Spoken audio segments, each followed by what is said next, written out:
엔비디아 저기능 칩 H800으로 대규모 언어 모델을 구축해 전 세계를 놀라게 한 중국 AI 서비스 딥시크. 딥시크 추론 모델 R1은 최근 출시된 챗 GPT 5원 버전에 버금간다는 평가도 나옵니다. 연합뉴스가 직접 딥시크와 챗 GPT를 사용해봤는데요. 편의성 면에서는 챗 GPT가 대체로 우수했습니다. 챗 GPT는 여러 확장자로 파일을 올릴 수 있었지만 딥시크는 올릴 수 있는 확장자가 제한적인 데다 시스템 오류로 업로드되지 않는 파일이 많았습니다.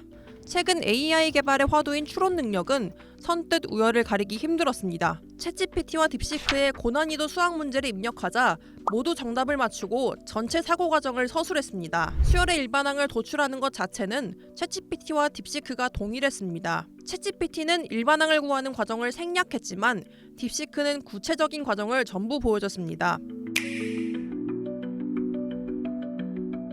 딥시크가 챗 GPT에 버금간다는 평가 속에 폭발적인 반응을 얻고 있지만 일부 국가에서는 딥시크 사용을 제재하고 있는데요. 딥시크의 데이터 수집, 처리 방식에 대한 우려가 커지고 있기 때문입니다. 챗 GPT는 오픈 AI 정책에 따라 사용자의 개인정보를 수집하지 않습니다. 반면 딥시크는 이름, 이메일 주소, 기기 정보 등을 중국 내 서버에 저장하는데요. 여타 생성형 AI는 수집하지 않는 기기 정보, IP, 키보드 입력 패턴까지 전방위적으로 수집합니다. 딥시크의 개인정보 정책에도 의문스러운 지점이 많습니다. 개인정보 보관 기간은 정보 유형, 정보 사용 목적 등에 따라 다르다고만 서술돼 있는데요. 정확히 얼마 동안 개인정보를 보관하는지는 알 수 없습니다.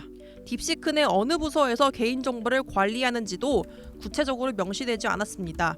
가장 문제가 되는 건 중국 정부의 요청이 있을 경우 사용자 데이터를 제출해야 한다는 겁니다. 이탈리아는 딥시크의 개인정보 처리 방식에 대해 정보 제공을 요청했고요. 구글 플레이스토어와 애플 앱스토어에서 딥시크 앱 다운로드도 막았습니다. 미국 해군은 딥시크 AI 모델을 사용하지 않도록 내부 지침을 마련했고 일본도 공무원을 대상으로 딥시크 사용 중단을 권고했습니다.